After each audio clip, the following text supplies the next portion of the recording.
வணக்கம், welcome to Thiyonila pradeep kitchen. இன்னைக்கு நம்ம பார்க்க போற ரெசிபி பன்னீர் புர்ஜி கிரேவி.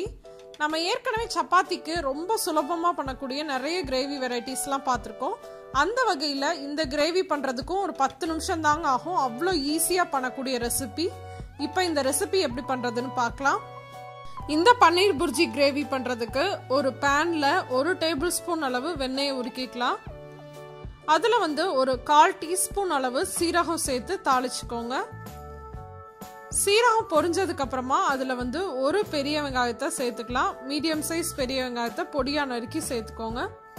சேர்த்துட்டு தேவையான அளவு உப்பு சேர்த்துட்டு வெங்காயம் நல்லா பொன்னிறம் மாற வரைக்கும் அதை நல்லா வதக்கிக்கலாம். வெங்காயம் இந்த மாதிரி நல்லா வதங்கினதுக்கு அப்புறமா அதுல 1 டீஸ்பூன் அளவு இஞ்சி பூண்டு விழுது சேர்த்துக்கோங்க.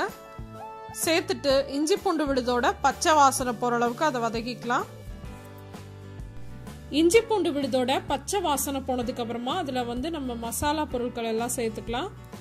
ஒரு 1/4 டீஸ்பூன் அளவு மஞ்சள் தூள், 1/4 டீஸ்பூன் அளவு கரம் மசாலா, 1 டீஸ்பூன் அளவு காஷ்மீரி மிளகாய் தூள்.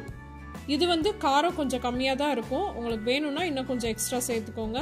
சாதா மிளகாய் தூள் சேர்க்குறீங்க அப்படின்னா கொஞ்சம் குறைவாக சேர்த்துக்கோங்க. சேர்த்துட்டு மசாலாவோட பச்சை வாசனை போகிற அளவுக்கு ஒரு நிமிஷத்துக்கு அதை வதக்கிக்கோங்க. அடுத்து இதில் நம்ம தக்காளி சேர்த்துடலாம். தக்காளியை அரைச்சி சேர்த்துக்க போகிறோம். அப்போ தான் கொஞ்சம் கிரேவி கிடைக்கும் அப்படின்றனால 2 தக்காளியை மிக்சியில் தண்ணி சேர்க்காம அரைச்சி வச்சுருக்கேன். அதை இதோடு சேர்த்துடலாம். சேர்த்துட்டு நல்லா கலந்து விட்டதுக்கு அப்புறமா அதை மூடி வச்சு தக்காளியோட பச்சை வாசனை போற அளவுக்கு அதை நல்லா வதக்கிக்கலாம். தக்காளி இந்த மாதிரி வதங்கினதுக்கு அப்புறமா நம்ம கொடமிளகா சேர்த்துக்கலாம். அரை கொடமிளகா தான் மொத்தமா சேர்த்திருக்கேன். 2 கலர் டிஃப்ரெண்ட் கலரா இருந்தா கொஞ்சம் கலர்ஃபுல்லா இருக்குன்றதுக்காக 2 கலர் எடுத்திருக்கேன். நீங்க உங்கள்கிட்ட பச்சை கொடமிளகா கிடைச்சிச்சுன்னா அது மட்டும் சேர்த்துக்கோங்க. பாதி கொடமிளகா சேர்த்தா போதும். கொடமிளகாவை ஒரு 2 நிமிஷம் வதக்கினதுக்கு அப்புறமா அதுல ஒரு 1/2 கப் அளவு தண்ணி சேர்த்துக்கலாம்.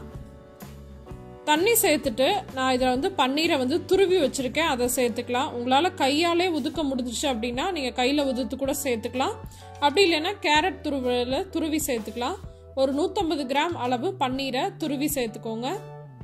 சேர்த்துட்டு உங்கள் கன்சிஸ்டன்சிக்கு தகுந்த மாதிரி தண்ணி சேர்த்துக்கோங்க. ஏன்னா பன்னீர் சேர்த்தோடனே கொஞ்சம் கெட்டியாகும். பன்னீர் சேர்த்ததுக்கு அப்புறமா அதை மூடி வச்சு ஒரு 2 நிமிஷத்துக்கு மட்டும் கிரேவியோட சேர்ந்து கொதிக்க விடலாம்.